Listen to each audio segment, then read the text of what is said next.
Kepiawaian Gus Dur dalam berpolitik diawali sejak keluarga Kiai Haji Wahid Hasyim pindah ke Jakarta tatkala bertugas sebagai Menteri Agama pertama di tahun 1949 setelah clash dengan pemerintahan Belanda berakhir.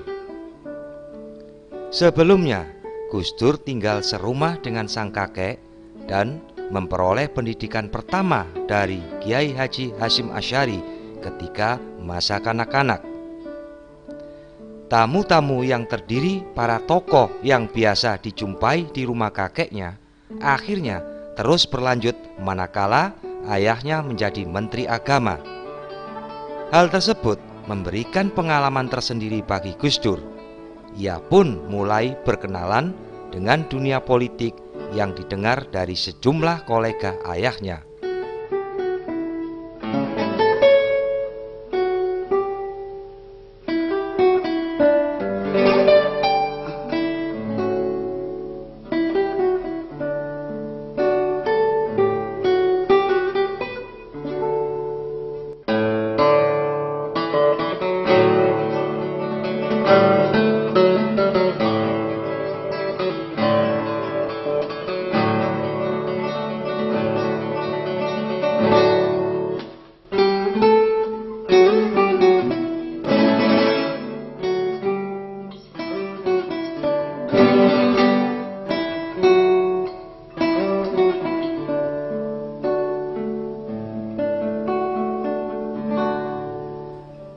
Gus Dur memang gemar membaca dan dalam kesehariannya selalu rajin memanfaatkan perpustakaan pribadi ayahnya.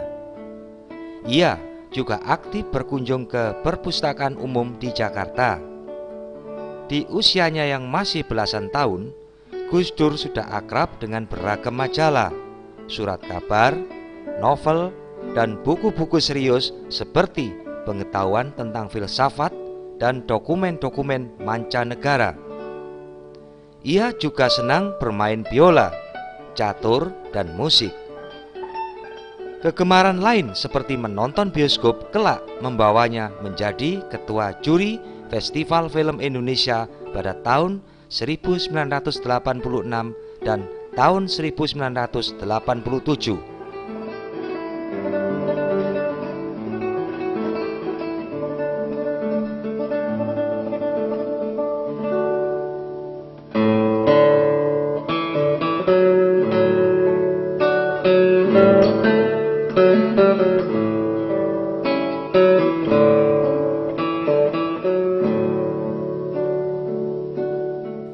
Semenjak masa kanak-kanak, sang ibu telah ditandai berbagai isyarat bahwa kelak Gus Dur akan mengalami garis hidup yang berbeda dan memiliki kesadaran penuh akan tanggung jawabnya terhadap Nahdlatul Ulama.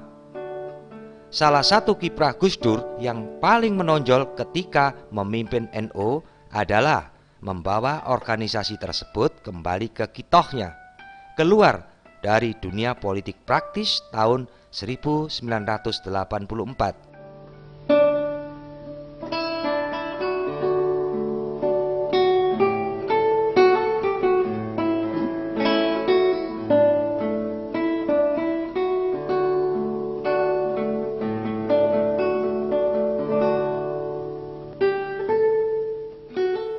Saat itu, Gus Dur dipilih secara aklamasi oleh tim yang diketuai Kiai Haji As'ad Syamsul Arifin untuk menduduki jabatan Ketua Umum PBNU pada Muktamar ke-27 Nahdlatul Ulama di Situbondo.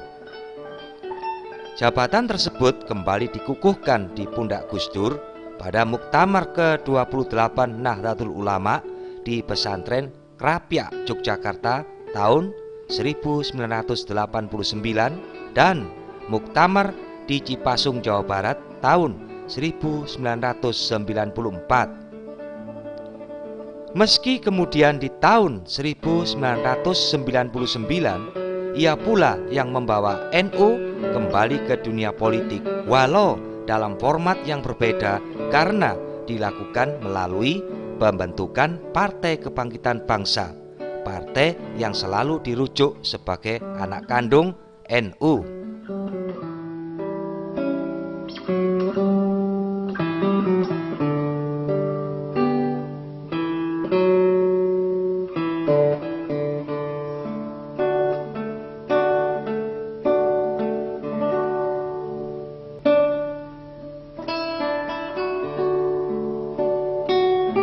Gaya politik Gus Dur adalah selalu zigzag, seperti ilmu nenek moyang kita sang pelaut. Kendati diakui ia besar antara lain karena NU, visi politiknya diyakini rekan-rekan dekatnya sebagai melebihi kepentingan organisasi tersebut, bahkan terkadang melampaui kepentingan Indonesia. Seperti tercermin kesediaan Gus Dur ketika menerima kedudukan di Shimon Peres Peace Center dan saat mengusulkan membuka hubungan dengan Israel.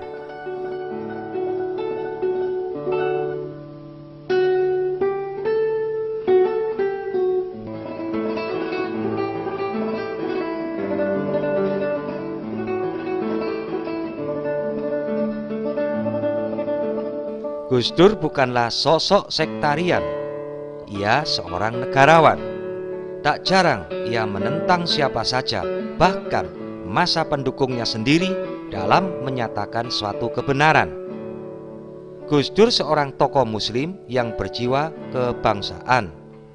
Ia sering bicara lantang menentang politik keagamaan sektarian. Pendiriannya sering menempatkan pada posisi sulit melawan pemimpin Islam lainnya di Indonesia. Seperti saat pendirian Ikatan Cendekiawan Muslim Indonesia atau ICMI yang diketuai B.J. Habibie. Ia secara terbuka menentang dan mengadakan perlawanan dengan mendirikan Forum Demokrasi sebagai penyeimbang ICMI.